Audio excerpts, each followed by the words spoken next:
प्रणाम सब गोटे के। हम मंजू मिश्रा आइ अहाँ सबके बीच एकटा कोबर गीत लऽ कऽ प्रस्तुत छी। कोशिश करै छी अहाँ सबके नीक लागत। जँ कनियो नीक लागत तऽ अपन आशीर्वाद देब, किछु त्रुटि भऽ जायत तऽ क्षमा कऽ देब। तऽ चलू सब गोटा सुनै जाउ।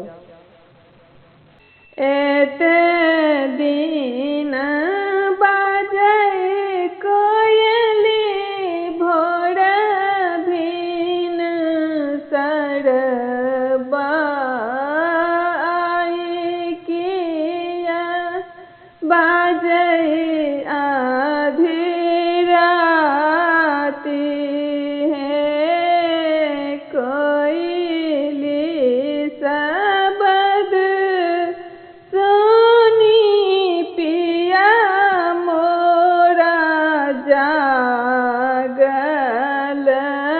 तखन चलल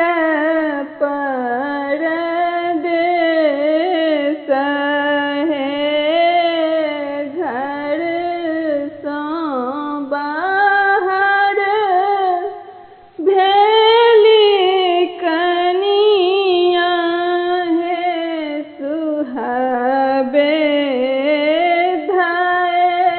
धैलेलनि पिया के पछोड़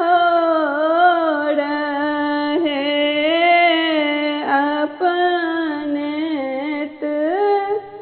जैती पिया जी देश रे विदेश बा हम रोके कहाँ छोड़ने जाई है